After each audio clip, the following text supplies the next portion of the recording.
Hello बच्चों, मुझे उम्मीद है आप सभी अच्छे होंगे। मैं आकाश फ्रॉम लर्नो हब, जहां पर आप सीख सकते हैं physics, chemistry, maths, biology absolutely for free only at learnohub.com।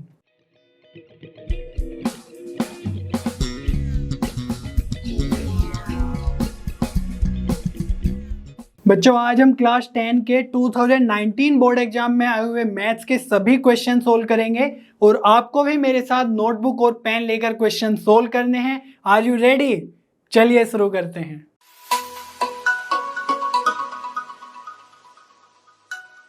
तो चलिए बच्चों, क्वेश्चन नंबर 24 सोल्व करते हैं।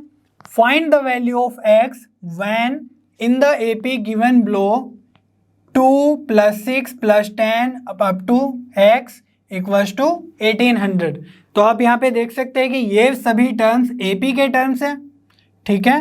तो यहाँ पे 4 ऐड हो रहा है, यहाँ पे भी 4 ऐड हो रहा है। तो हमारा जो कॉमन डिफरेंस है वो कितना हो गया? 4। तो यहाँ पे जो फर्स्ट टर्म है वो तो 2 है, कॉमन डिफरेंस हो गया 4, और लास्ट टर्म क्या है हमारा? x, जो हमें फाइंड आउट करना है, ठीक है। तो हम डायरेक्टली तो फाइंड आउट नहीं कर सकते x का वैल्यू, बट हमें क्या करना होगा? सबसे पहले हमें समेशन वाला जो इंफॉर्मेशन है वो यूज करना होगा।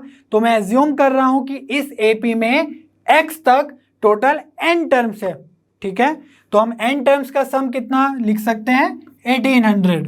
तो Sn हमें पता है क्या होता है? n/2 2a plus n-1 d। तो यहां से हमें number of terms up to x पता चल जाएंगे, ठीक है। तो Sn कितना है हमारा? 1800, और ये हो जाएगा n/2, 2 × a means 4 plus n-1 d कितना है? ये भी 4 है। तो यहां से हम लिख सकते हैं 1800 इक्वल्स टू n/2, और इस ब्रैकेट को सोल्व करेंगे तो ये आ जाएगा 4 + 4n-4। तो यहाँ से 4 से 4 कैंसिल, तो ये बचेगा 1800 इक्वल्स टू n/2 इंटू अंदर क्या है ब्रैकेट के? 4n। तो चलिए लिख देते हैं। तो यहाँ से 2 से हम 4 को डिवाइड कर सकते हैं 2 टाइम्स, और इस 2 से हम इस 1800 को डिवाइड कर सकते हैं 900 टाइम्स। तो ये आ जाएगा 900 इक्वल्स टू n²। इतना क्लियर है? या इसको रिवर्स करके भी लिख सकते हैं, n² इक्वल्स टू 900। तो यहाँ से अगर हम रूट लगा दें 900 पे तो n आ जाएगा ±30, ठीक है। लेकिन यहाँ पे हम AP की बात कर रहे हैं, तो इसलिए जो हमारा n है वो नेगेटिव नहीं हो सकता है। तो इसलिए हम बोल देंगे कि n इक्वल्स टू होना चाहिए 30, ठीक है। तो हमें नंबर ऑफ टर्म्स पता चल चुके हैं। तो अब हम क्या करेंगे? लास्ट टर्म कैलकुलेट कर लेंगे। लास्ट टर्म मीन्स x, और इसका फॉर्मूला क्या होता है लास्ट टर्म का? a plus n-1 d। तो हमें x कैलकुलेट करना है, तो x इक्वल्स टू a है हमारा 2, और n तो हमने अभी कैलकुलेट किया है कितना? 30। तो ये हो जाएगा 30 - 1, और d है हमारा 4। तो हम x सिंपली कैलकुलेट कर लेंगे, तो यह आ जाएगा 2 + 29 × 4, ठीक है। इसको सिंपली सोल्व करना है, तो यह आ जाएगा 2 + 29 × 4 कितना हो जाएगा? 4 × 9 = 36, 3, तो 4 × 2 = 8, 11। तो यह आ जाएगा 2 + 116 मीन्स 118। तो यही हमारी आ गई है x की वैल्यू, ठीक है। तो चलिए बच्चों, क्वेश्चन नंबर 25 सोल्व करते हैं। If sec theta plus tan theta equals to m, show that m² - 1 upon m² + 1 equals to sin theta, ठीक है। तो हम क्या करेंगे? m की वैल्यू पुटअप कर देंगे, तो फिर हमारे पास एक LHS आ जाएगी और एक RHS आ जाएगी। फिर उसको सोल्व करेंगे तो हम RHS लाने की कोशिश करेंगे, ठीक है। चलिए करते हैं। तो LHS हमारी हो जाएगी, m की जगह रखते हैं ये, तो ये हो जाएगा sec theta plus tan theta square -1 upon sec theta plus tan theta square plus 1। तो ये हमने m में वैल्यू पुटअप कर दी है। तो अब देखते हैं, न्यूमरेटर सोल्व करते हैं। सबसे पहले स्क्वायर ओपन करेंगे तो ये हो जाएगा sec² theta plus tan² theta plus 2 sec theta tan theta minus 1। अब डिनोमिनेटर कर लेते हैं, तो ये हो जाएगा sec square theta plus tan square theta plus 2 sec theta tan theta. यहाँ तक तो सेम ही है दोनों, लेकिन यहाँ पे प्लस 1 है, ठीक है, तो इसी के कारण सारा डिफरेंस आएगा। तो यहाँ पे हम एक फॉर्मूला यूज करेंगे जो बेसिक फॉर्मूला है, sec square theta equals to 1 plus tan square theta, ठीक है, इसका यूज करेंगे। तो आप यहाँ पे देख सकते हैं कि जो सेक स्क्वायर थीटा है, तो यहाँ पर सेक स्क्वायर थीटा की जगह हम 1 plus tan square theta put up कर सकते हैं। तो यह आ जाएगा 1 plus tan square theta plus tan square theta plus 2 sec theta tan theta minus 1, ठीक है। और यहाँ पे आप ध्यान से देखें तो ये टेन स्क्वायर थीटा है और ये 1 है, तो 1 प्लस टेन स्क्वायर थीटा को हम लिख सकते हैं सेक स्क्वायर थीटा। तो ये तो ऑलरेडी एक सेक स्क्वायर थीटा यहाँ पे है, और टेन स्क्वायर थीटा प्लस 1 को एक और बार हम सेक स्क्वायर थीटा लिख सकते हैं, ठीक है। और जो ये टर्म बचा है 2 सेक थीटा टेन थीटा, इसको भी लिख लेते हैं। तो अब देखो यहाँ से हमारा 1 से 1 कैंसिल हो गया है, ठीक है, और यहाँ पे न्यूमरेटर में टेन स्क्वायर थीटा, तो इसको हम लिख सकते हैं 2 टेन स्क्वायर थीटा, ठीक है। और ये टर्म बचा 2 सेक थीटा टेन थीटा, और डिनोमिनेटर में क्या है देखो, sec square theta plus sec square theta, तो ये कितना हो जाएगा 2 sec square theta plus 2 sec theta और टेन थीटा।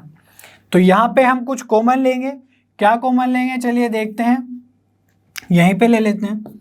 तो फर्स्ट मीन्स न्यूमरेटर से जो हमारा कॉमन आएगा वो एक तो 2 आएगा और टेन थीटा आ जाएगा, ठीक है। तो यहाँ पे हम लिख सकते हैं 2 टेन थीटा, और अंदर क्या बचेगा, यहाँ से तो बचेगा टेन थीटा प्लस, और यहाँ से क्या बचेगा सेक थीटा।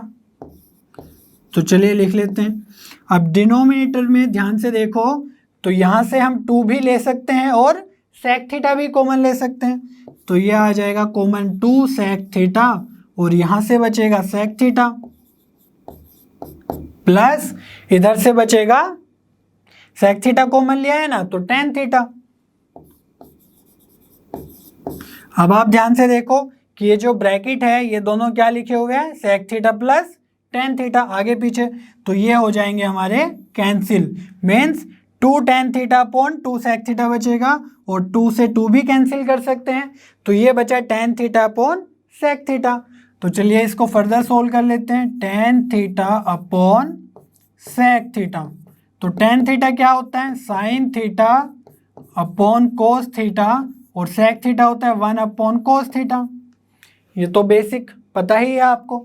तो यहाँ पे हम कोस थीटा से कोस थीटा डिवाइड कर देंगे, और ये बचेगा sign theta upon 1 means sine theta, और यही क्या है हमारा RHS जो हमें प्रूफ करना था, ठीक है। तो इस तरीके से हम कर लेंगे।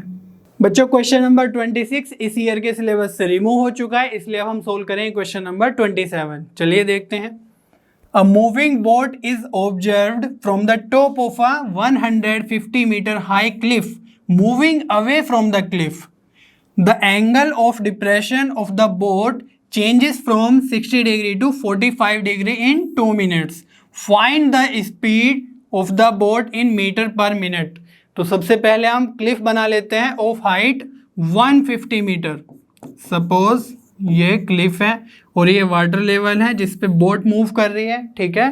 तो एंगल ऑफ डिप्रेशन इनिशियली क्या है बोट का 60 डिग्री, ठीक है।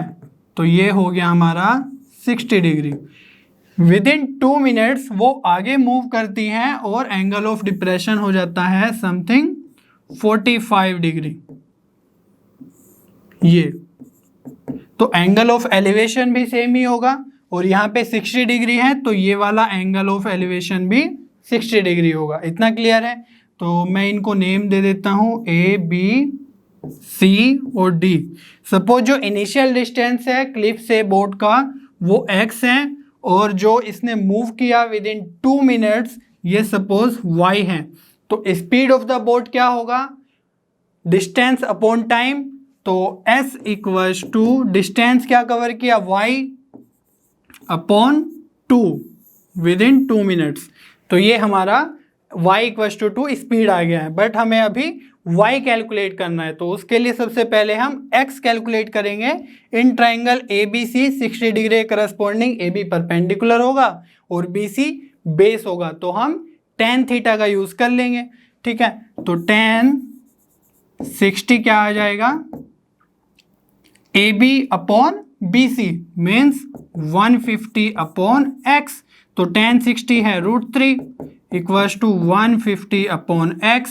तो x क्या आ जाएगा, यहाँ से इसको लेफ्ट हैंड साइड ले आओ और √3 को √3 से डिवाइड कर दो। तो ये आ जाएगा 50 इंटू 3 अपॉन √3। 150 को लिख सकते हैं, तो √3 से हम 3 को डिवाइड कर देंगे √3 टाइम्स। तो x आ गया हमारा 50 √3 मीटर। इतना क्लियर है। अब हमें क्या करना है, y कैलकुलेट करना है। ठीक है, तो अब ABD ट्राइंगल में ध्यान से देखो, 45 डिग्री करस्पॉन्डिंग जो हमारा AB है वो परपेंडिकुलर है और जो BD है वो बेस है। तो यहाँ पे भी हम tan का यूज कर लेंगे। ठीक है, तो tan 45 हो जाएगा हमारा 150 upon total BD x plus y। तो ये आ गया x प्लस वाई। तो tan 45 होता है 1, तो ये आ जाएगा 150 अपॉन x प्लस वाई। तो x प्लस वाई के हम 1 से मल्टीप्लाई कर देंगे, तो ये x plus Y equals to 150 बन गया है।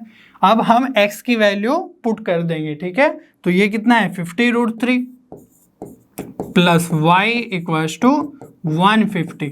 अब हमें y कैलकुलेट करना है, तो 50 √3 को हम राइट हैंड साइड ले जाते हैं, तो ये हो जाएगा 150 माइनस 50 √3, और यहाँ से 50 कॉमन ले लेंगे तो ये आ जाएगा 50 कॉमन, और यहाँ से बचेगा 3 और माइनस √3। ठीक है, तो इतना आ गया हमारा y। अब हमें कैलकुलेट करना है स्पीड ऑफ द बोट, तो ये है y अपॉन 2, तो s हो जाएगा हमारा y upon 2 means 53 minus √3 upon 2। अब 2 से हम 50 को डिवाइड कर देंगे 25 टाइम्स, और √3 की जगह लिख सकते हैं 1.73। ठीक है, तो s इक्वल्स टू आ जाएगा 23 माइनस 1.73, और इसको फर्दर सोल्व करेंगे तो ये आ जाएगा 31.7 मीटर पर मिनट। ठीक है, तो यही क्या आ गई हमारी स्पीड ऑफ द बोट। ठीक है, चलिए बच्चों क्वेश्चन नंबर 27 का और पार्ट करते हैं। There are 2 poles, one each on either bank of a river, just opposite to each other. One pole is 60 meter high. From the top of this pole, the angle of depression of the top and foot of the other pole are 30 degree and 60 degree respectively. Find the width of the river and height of the other pole. तो सबसे पहले river बना लेते हैं। Suppose ये river की width है और वन साइड पे सपोज 60 मीटर हाई वाला पोल है। ठीक है, और दूसरी साइड भी एक पोल है सपोज लाइक दिस। तो 60 मीटर हाई वाले पोल से इस पोल का जो टॉप का जो एंगल ऑफ डिप्रेशन है वो कितना गिवन है हमें, 30 डिग्री। ठीक है, और इसका जो बॉटम का इसका डिप्रेशन है ये गिवन है 60 डिग्री। ठीक है, angle of depression of the top and foot. तो यहां से हम क्या करेंगे, एंगल ऑफ एलिवेशन कैलकुलेट कर लेंगे। तो मैं एक पैरेलल लाइन ड्रॉ कर देता हूं पैरेलल टू दिस बेस। तो ये जो हो जाएगा, देखो ये पैरेलल है, ये इसके पैरेलल है, तो ये ट्रांसवर्सल लाइन है, तो ये 30 होगा, तो ये भी 30 डिग्री हो जाएगा। और ये लाइन पैरेलल होगी, ये ट्रांसवर्सल, तो ये भी हो जाएगा 60 डिग्री। इतना क्लियर है। सपोज जो छोटा पोल है इसकी हाइट है h और रिवर की विड्थ है w, तो h और w हमें कैलकुलेट करना है। तो मैं इनको नेम दे देता हूं A, B, C, D and E। अब आप ध्यान से देखो कि ये DE और BC पैरेलल हैं, तो जो ये h है हाइट, तो ये BE भी h ही होगी। ठीक है, ये तो आसान है समझना।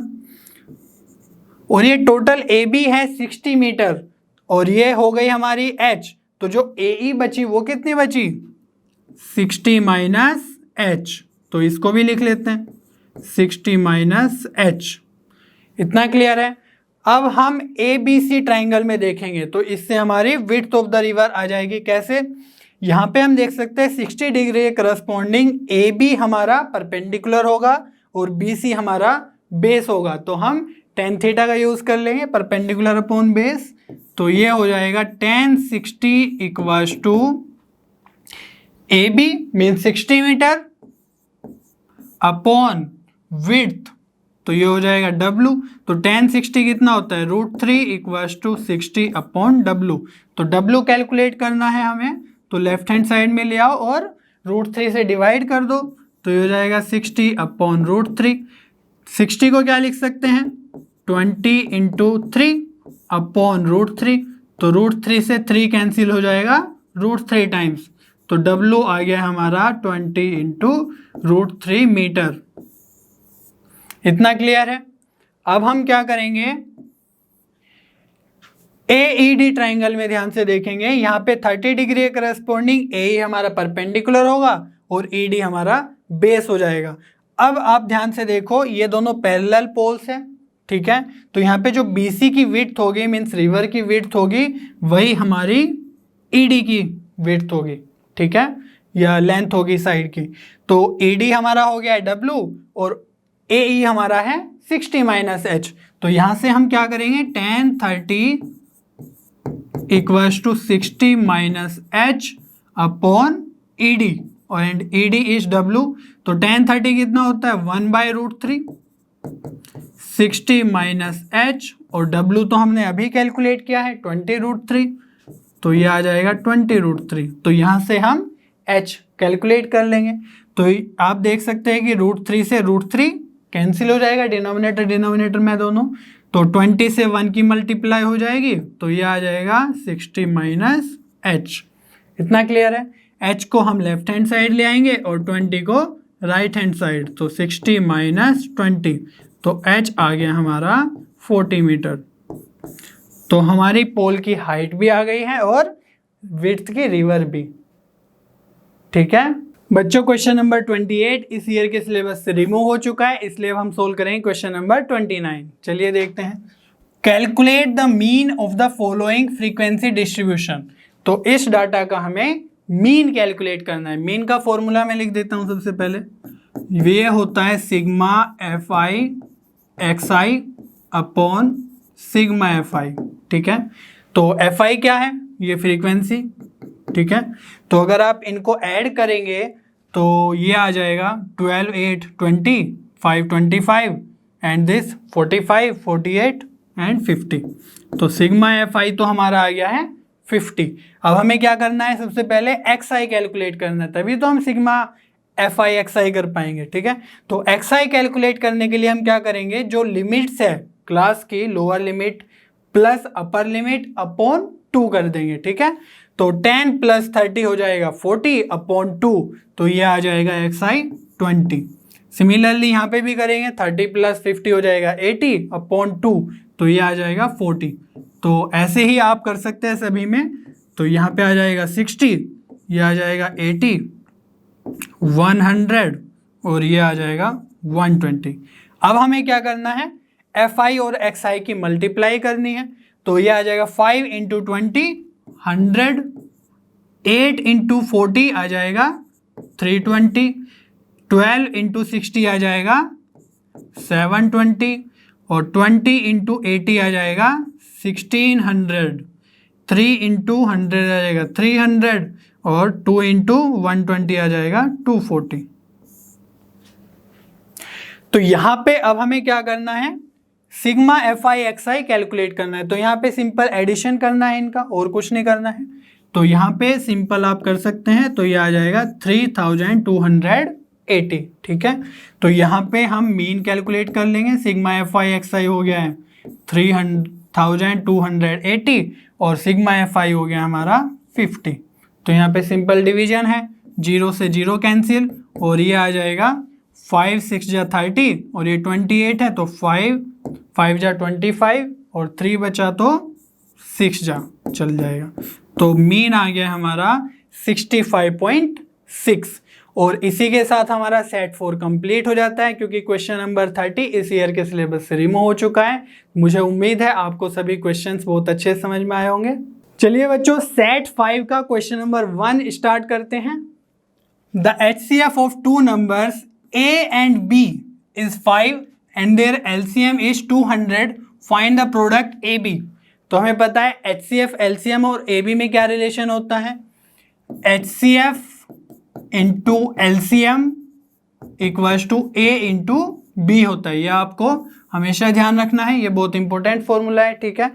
तो यहाँ पे जो हमारा HCF है वो कितना है 5 और LCM कितना है 200 और AB तो हमें कैलकुलेट ही करना है ना, फाइंड द प्रोडक्ट AB। तो यहाँ पे सिंपल ये मल्टीप्लाई कर लेंगे, ये आ जाएगा 1000 इक्वल्स टू AB। तो यही हमारा आंसर हो जाएगा, ठीक है। तो चलिए बच्चों, क्वेश्चन नंबर 2 सोल्व करते हैं। Find the value of k for which x equals to 2 is a solution of the equation kx square plus 2x minus 3 equals to 0। तो यहाँ पे क्या करेंगे हम x इक्वल्स टू 2 पुट कर देंगे, क्योंकि वो एक सॉल्यूशन है इस इक्वेशन का। तो सिंपल क्या करना है, k x की जगह 2 पुट कर दो, तो ये हो जाएगा 2 स्क्वायर प्लस 2 x की जगह फिर से 2 पुट कर दो और माइनस 3 इक्वल्स टू 0। तो यहाँ पे हमें k की वैल्यू पता चल जाएगी। तो चलिए देखते हैं, 2 2 जा 4 k और ये हो जाएगा 2 2 जा 4 माइनस 3 इक्वल्स टू 0। तो ये आ जाएगा 4k प्लस 1 इक्वल्स टू 0। इतना क्लियर है।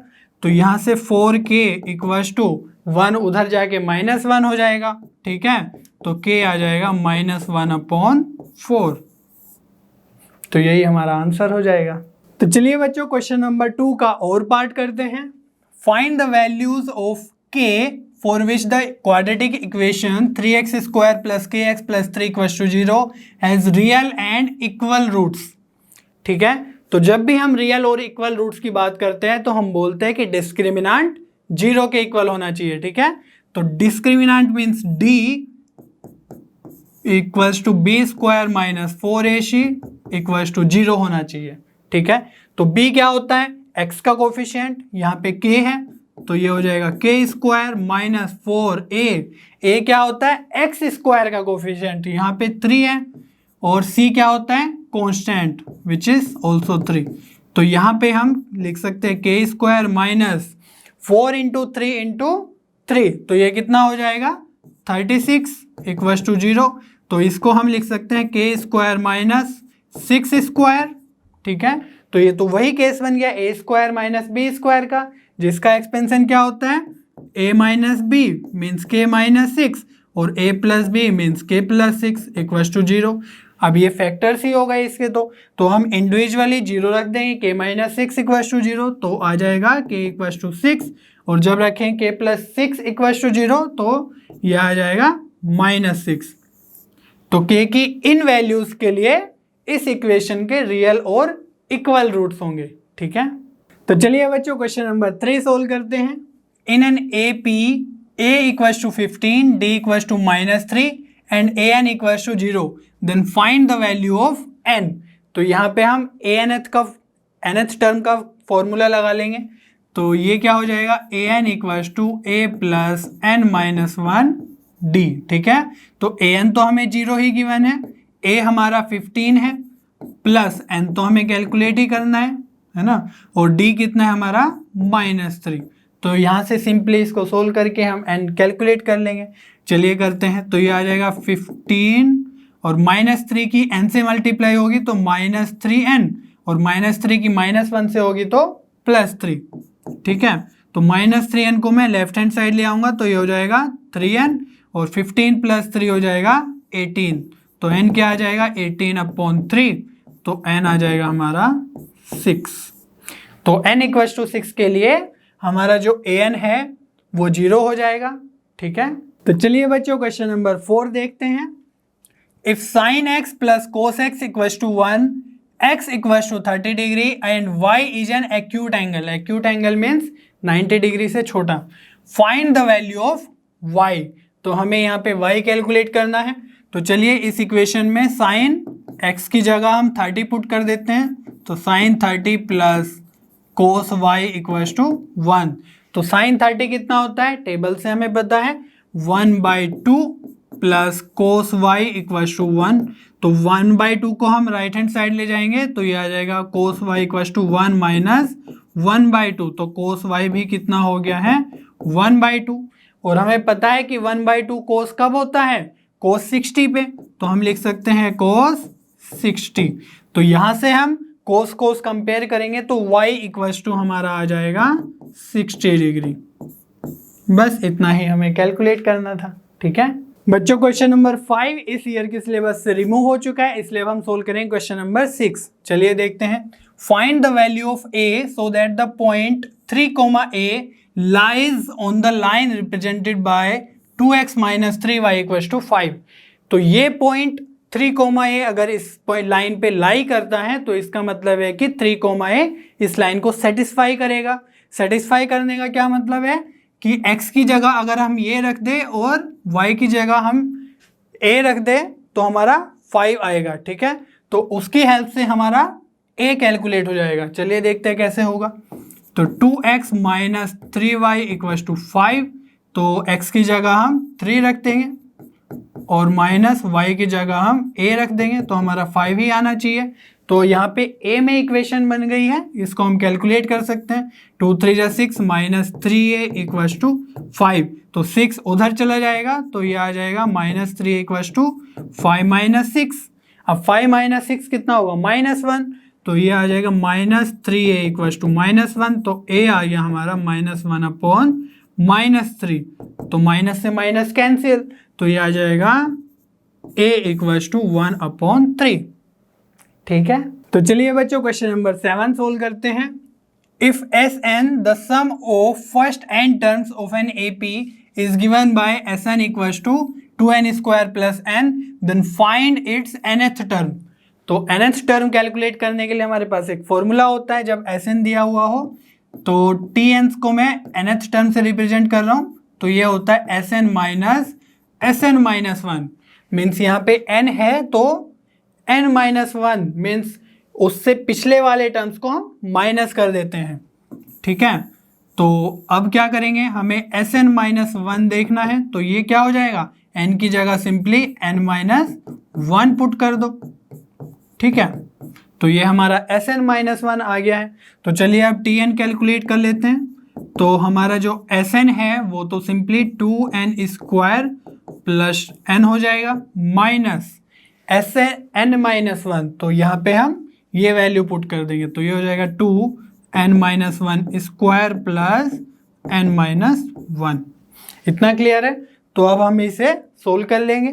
तो यहाँ से आ जाएगा Tn इक्वल टू, ये इसको तो अभी एज इट इज रह देते हैं, तो ये आ जाएगा n-1 का square n² plus 1 minus 2n plus n-1। चलिए इसको फर्दर सोल्व करते हैं। तो यह आ जाएगा 2n² plus n minus 2n² plus 2 minus 4n plus n-1। इतना क्लियर है।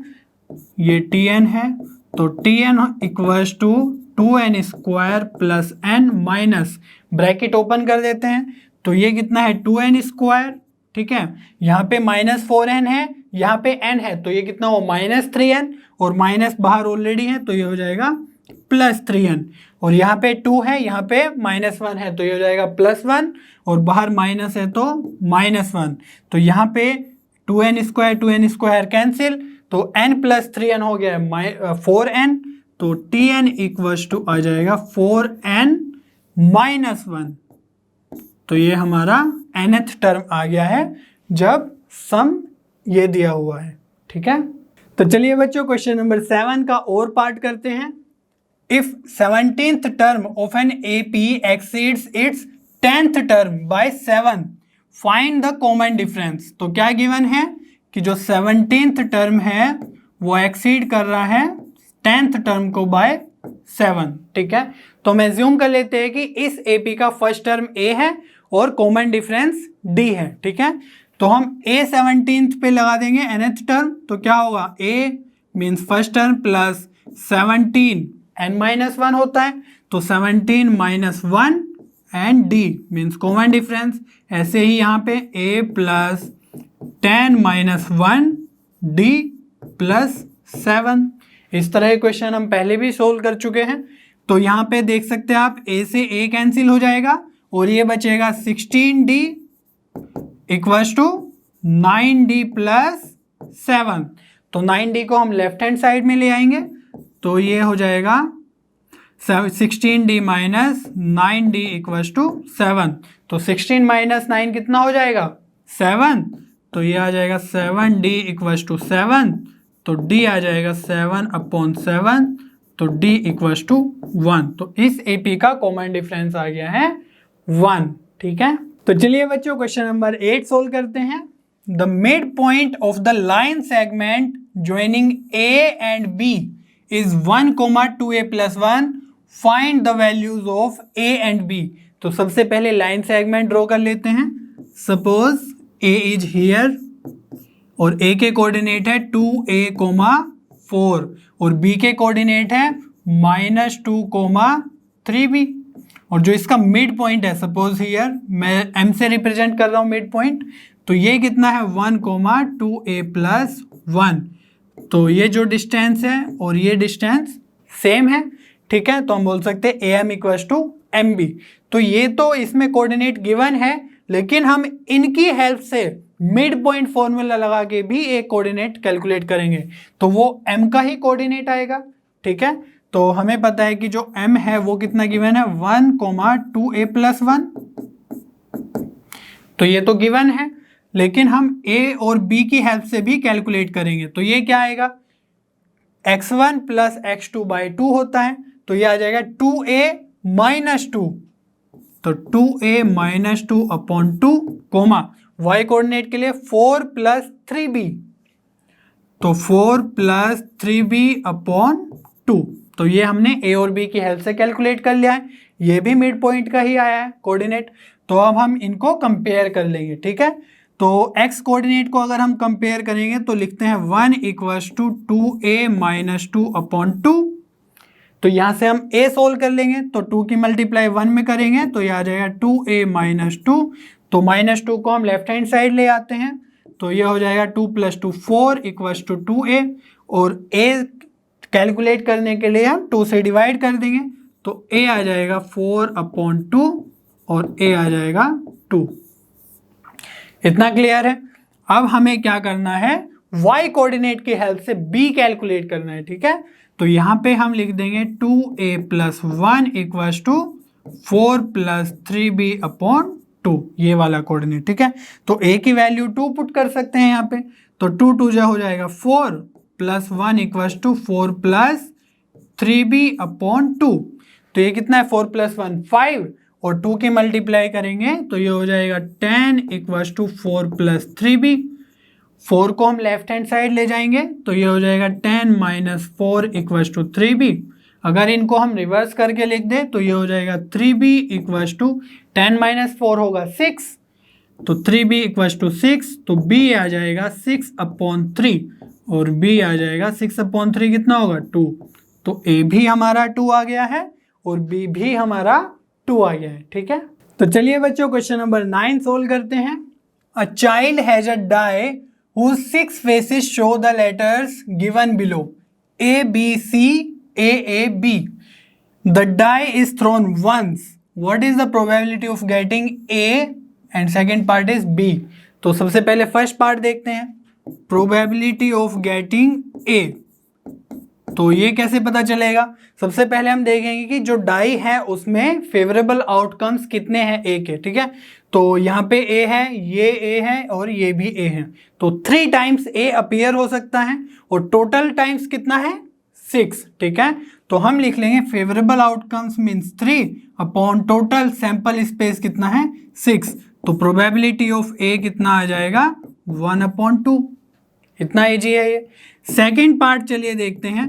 तो हमें कैलकुलेट करना है प्रोबेबिलिटी ऑफ गेटिंग b। तो इसके लिए हम फेवरेबल आउटकम्स देखेंगे, तो कितना है, यहाँ पे भी b है और यहाँ पे भी b है, तो 2 टाइम्स b अपीयर हो सकता है, तो 2 अपॉन टोटल कितना है 6, तो प्रोबेबिलिटी ऑफ b आ जाएगा 1/3। तो इस तरीके से आप इनको सोल्व कर सकते हैं, ठीक है। तो चलिए बच्चों क्वेश्चन नंबर 10 सोल्व करते हैं। Find the HCF of 612 and 1314 using prime factorisation. तो सबसे पहले इनके प्राइम फैक्टर्स कैलकुलेट कर लेंगे। तो 612 के क्या क्या आएंगे चलिए देखते हैं। तो सबसे पहले 2 से डिवाइड कर लेंगे, 2 3 जा 6, 2 6 जा 12, तो फिर 2 से करेंगे तो यह आएगा 15 3। तो अब 3 से कर लेंगे तो 3 5 जा 15, 3 1 जा 3, तो ये आसान है आप कर सकते हैं। फिर 3 से करेंगे 17 और 17 से करेंगे तो 1। इतना क्लियर है। अब 1314 के करेंगे, तो इसको सबसे पहले 2 से डिवाइड कर लेते हैं। तो 2 से डिवाइड होगा तो ये आ जाएगा 2 6 जा 12, 2 5 जा 10, 2 7 जा 14। फिर अब हम करेंगे 6 3 से, तो ये आ जाएगा 3 2 जा 6 और 19 3 जा 57 होता है, ठीक है। तो अब करेंगे हम फिर से 3 से, तो ये आ जाएगा 3 7 जा 21 73। अब 73 से ही करना हो क्योंकि 73 एक प्राइम नंबर है, ये किसी से भी डिवाइड नहीं होगा, तो ये आ जाएगा 1। तो इन सब के अब हम फैक्टर्स लिख लेते हैं। तो 6 1 2 के क्या क्या आए, 2 इंटू 2 इंटू 3 इंटू 3 इंटू 17, और 1314 के कितने आ गए 2 इंटू 3 इंटू 3 इंटू 73। अब हमें क्या करना है HCF कैलकुलेट करना है। तो HCF के लिए हम क्या करते हैं कॉमन फैक्टर्स लेते हैं, ठीक है। तो यहाँ पे आप देख सकते हैं 2 कॉमन है तो हम लिख लेंगे एक बार, और अब देखते हैं कि जो 2 है वो सेकंड वाले में नहीं है, तो यहाँ पे 3 है, यहाँ पे 3 है, तो हम एक बार 3 लिख लेंगे।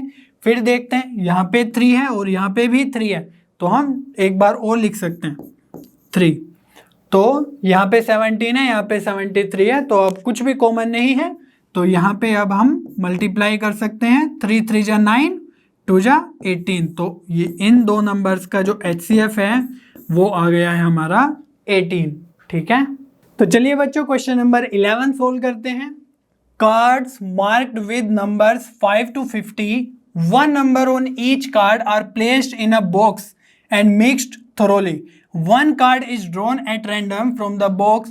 Find the probability that the number of the cards taken out is a prime number less than 10, a number which is a perfect square. तो इनके हम फेवरेबल आउटकम्स देख लेते हैं सबसे पहले।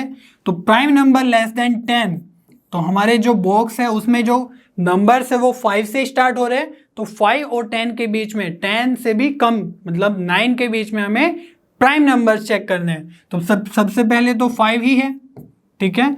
6 एक प्राइम नंबर नहीं है, और फिर आता है 7 एक प्राइम नंबर है, और 8 हमारा प्राइम नंबर नहीं है और ना ही 9 है, ठीक है। तो 5 और 7 हमारे प्राइम नंबर्स हो गए लेस देन 10। अब देखते हैं हम a number which is a perfect square. तो परफेक्ट स्क्वायर वाले नंबर्स कौन कौन से होंगे 5 से लेकर 50 के बीच में। तो सबसे पहले आ जाएगा हमारा 3 का स्क्वायर जो होता है 9, तो हम लिख सकते हैं 9। फिर 4 का स्क्वायर 16, 5 का स्क्वायर 25, 6 का स्क्वायर 36 और 7 का स्क्वायर 49, और इसके बाद आएगा 8 का स्क्वायर 64। तो हमारे नंबर्स तो 50 तक है, तो यही हमारा फेवरेबल आउटकम्स हो सकता है उस बॉक्स से, ठीक है। अब हम चेक करेंगे कि इसमें सैंपल स्पेस के नंबर्स कितने हैं, मतलब 5 से 50 तक कितने n टर्म्स है ना। तो हम लिख सकते हैं जो सैंपल स्पेस है हमारा बॉक्स के अंदर कार्ड्स है 5 6 7 8 है ना अप टू 50। तो आप यहाँ पे ध्यान से देखो तो ये एक AP बन गई है जिसका कॉमन डिफरेंस 1 है, है ना, 1 ऐड होते जा रहा है।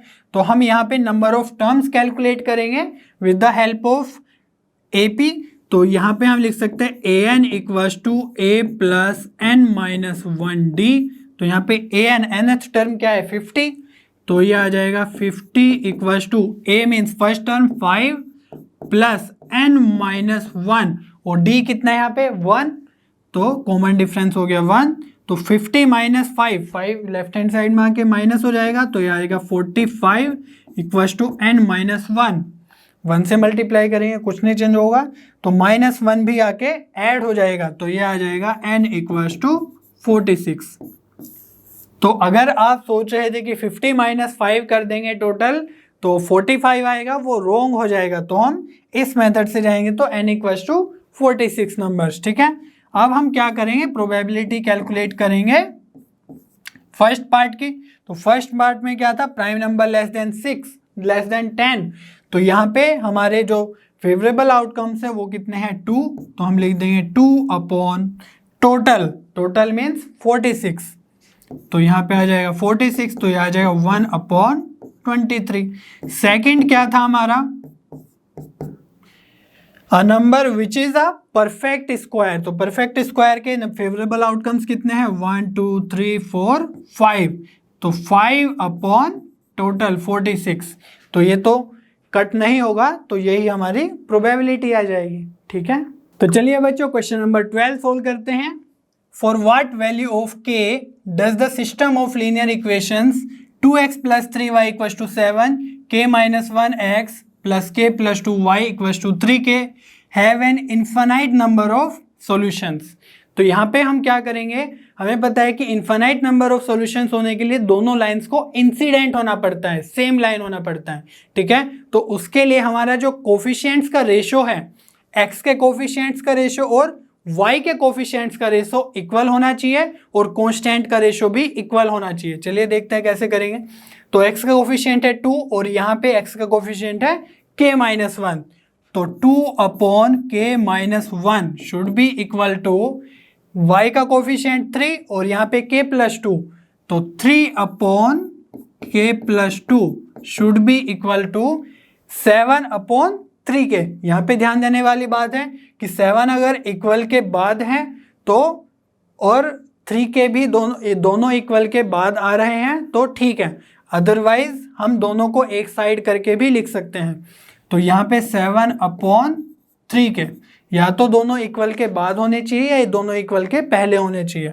तो यहाँ पे हमारे ये कंडीशन आ गई है, तो इसको हम एनालाइज करेंगे और k की वैल्यू फाइंड आउट करेंगे। तो सबसे पहले हम फर्स्ट 2 इक्वेशन से देखते हैं। तो 2 upon k minus 1 equals to 3 upon k plus 2, यहाँ से हम k की वैल्यू कैलकुलेट करेंगे। तो ये आ जाएगा 2 से मल्टीप्लाई होगा क्रॉस मल्टीप्लाई करके, तो 2 इंटू के प्लस 2 3 इंटू के माइनस 1, ठीक है। तो यहाँ पे हम 2 से मल्टीप्लाई कर देंगे, 2k plus 4 equals to 3k minus 3। तो 3k को हम लेफ्ट हैंड साइड ला सकते हैं, तो 2k minus 3k equals to minus 3, 4 को हम राइट हैंड साइड ले जाएंगे। तो यहाँ पे आ जाएगा 2k minus 3k means minus k और माइनस 3 माइनस 4 आ जाएगा माइनस 7। तो माइनस से माइनस कैंसिल, तो k आ जाएगा 7। तो ये तो तब आया जब हमने फर्स्ट 2 को कंसीडर किया। अब हम क्या करेंगे, सेकंड और थर्ड को देखेंगे, ठीक है। तो 3 upon k plus 2 equals to 7 upon 3k। अब फिर से क्रॉस मल्टीप्लाई कर देते हैं, तो 3 इंटू 3k हो जाएगा 9k और ये 7 की k प्लस 2 से मल्टीप्लाई करेंगे तो ये हो जाएगा 7k प्लस 14। अब 7k हम लेफ्ट हैंड साइड ले आएंगे तो ये हो जाएगा 14, तो 9k माइनस 7k आ जाएगा हमारा 2k इक्वल्स टू 14। तो k इक्वल्स टू 14 अपॉन 2 कितना होगा 7। तो अब हमारा थर्ड केस अराइज होता है जिसमें हम फर्स्ट और थर्ड को एनालाइज करेंगे, ठीक है। तो 2 upon k minus 1 equals to 7 upon 3k। तो चलिए यहाँ पे भी क्रॉस मल्टीप्लाई कर लेते हैं। तो ये आ जाएगा 2 इंटू 3 के 6 के, और 7 की मल्टीप्लाई करेंगे तो 7 के माइनस 7। तो यहाँ पे 7 के लेफ्ट हैंड साइड ला सकते हैं, तो 6 के माइनस 7 के इक्वल्स टू माइनस 7। तो ये हो जाएगा माइनस के इक्वल्स टू माइनस 7। तो माइनस से माइनस कैंसिल, तो के आ जाएगा 7। अब आप बोलोगे कि सभी जगह से तो के इक्वल्स टू 7 आ रहा है, सभी को क्यों एनालाइज करना था? तो ये बहुत ही इंपॉर्टेंट है। कभी कभी क्या होता है कि दो दो वैल्यूज आ जाती हैं और उसके कारण हमारे कुछ एक्स्ट्रा वैल्यूज आ जाती है, तो हमें वो देखना है कि जो तीनों में कॉमन होगा, और जो कोई एक्स्ट्रा वैल्यूज आएंगी उसको हम कैंसिल कर देंगे, ठीक है। तो k इक्वल्स टू 7 के लिए ये दोनों लाइन का इनफाइनाइटली मैनी सॉल्यूशंस आ जाएगा, ठीक है। तो चलिए बच्चों क्वेश्चन नंबर 13 सोल्व करते हैं। Prove that root 5 is an irrational number. तो इस तरह के क्वेश्चन को सोल्व करने के लिए हम कॉन्ट्रडिक्शन मेथड का यूज करेंगे, और हम ऑलरेडी इस तरह के क्वेश्चन सोल्व भी कर चुके हैं। तो कॉन्ट्रडिक्शन मेथड में हम क्या करते हैं, सबसे पहले जो रूट 5 हमें इरेशनल नंबर प्रूफ करना है उसको हम रेशनल नंबर एज्यूम कर लेते हैं, ठीक है। तो let's assume root 5 is a rational number. अब रूट 5 एक रेशनल नंबर है, तो इसलिए हम इसको a अपॉन b की फॉर्म में लिख सकते हैं, और हम एज्यूम कर रहे हैं कि a और b को प्राइम नंबर्स हैं। को प्राइम नंबर्स मीन्स ऐसे नंबर्स जिसका कोई भी कॉमन फैक्टर ना हो, ठीक है। तो चलिए लिख लेते हैं root 5 equals to a upon b, b not equals to 0, 0 के इक्वल नहीं होना चाहिए, and a and b are coprime numbers. तो यहां पे हम स्क्वायर कर देंगे दोनों साइड, तो ये हो जाएगा 5 और ये आ जाएगा a square upon b square, ठीक है। तो b स्क्वायर की मल्टीप्लाई हम 5 में कर देंगे, तो 5b square equals to a square. तो यहां से हम 5 से डिवाइड कर देते हैं a स्क्वायर को, तो ये आ जाएगा a स्क्वायर अपॉन 5।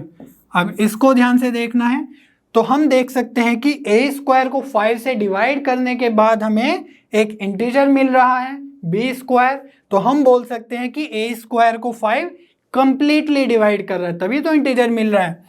तो हम लिख सकते हैं 5 डिवाइड a स्क्वायर, और अगर 5 डिवाइड a स्क्वायर तो बाय थ्योरम हम लिख सकते हैं 5 डिवाइड a, ठीक है। मीन्स a को भी हम कंप्लीटली 5 से डिवाइड कर सकते हैं। तो इसकी हेल्प से हम लिख सकते हैं that c equals to a upon 5, कि 5a को 5 से डिवाइड करने के बाद हमें एक इंटीजर मिल रहा है, कोई नया इंटीजर, ठीक है। तो यहाँ पे भी हम स्क्वायर कर देंगे, c square equals to a square by 25 हो जाएगा।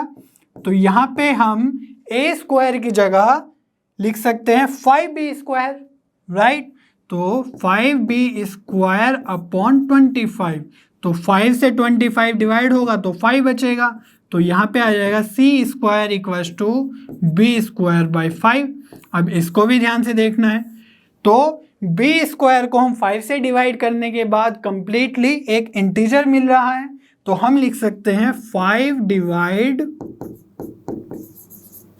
b स्क्वायर, और बाय थ्योरम हम लिख सकते हैं इफ 5 डिवाइड्स b स्क्वायर तो 5 डिवाइड b। तो हम यहाँ पे देख रहे हैं कि जो a है उसको भी 5 से डिवाइड कर सकते हैं, और जो b है उसको भी 5 से डिवाइड कर सकते हैं। मीन्स 5 एक कॉमन फैक्टर है a और b दोनों का। तो यहाँ पे हमारा एक कॉन्ट्रडिक्शन अराइज हो रहा है कि हमने a और b को को प्राइम माना था। को प्राइम मीन्स कोई भी कॉमन फैक्टर नहीं होना चाहिए, बट हमारा तो 5 एक कॉमन फैक्टर आ गया है a और b का। तो इसलिए हम बोल सकते हैं that it contradicts the fact that a and b are coprime numbers. और ये कॉन्ट्रडिक्शन क्यों आया है? ये कॉन्ट्रडिक्शन आया है कि हमने एज्यूम किया था root 5 is a rational number, तो हमारा जो एजम्पशन है वो रोंग है।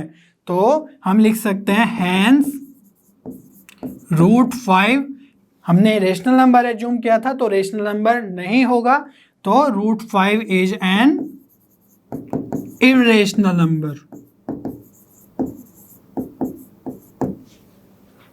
तो इस तरीके से हम इरेशनल नंबर प्रूफ कर देंगे, ठीक है। बच्चों क्वेश्चन नंबर 14 इस ईयर के सिलेबस से रिमूव हो चुका है, इसलिए अब हम सोल्व करेंगे क्वेश्चन नंबर 15। चलिए देखते हैं। If point P divides the line segment joining the points A and B such that AP by AB equals to 1/3, if P lies on the line 2x minus y plus k equals to 0, find the value of k। तो सबसे पहले मैं line segment draw कर लेता हूँ। तो suppose ये point A है 2,1 और ये पॉइंट B है 5,-8 और सपोज ये पॉइंट P है जो इस लाइन सेगमेंट को कट कर रहा है और जो ये पॉइंट P है वो लाइन पे लाई कर रहा है, जो हमें लाइन गिवन है 2x माइनस वाई प्लस के इक्वल्स टू 0। ठीक है, ये सिचुएशन है। अब हमें जो टास्क है वो है k कैलकुलेट करना। तो उसके लिए हम क्या करेंगे, सबसे पहले p का कोऑर्डिनेट कैलकुलेट करेंगे और उस कोऑर्डिनेट को हम इस लाइन में पुट कर देंगे तो हमारा k आ जाएगा।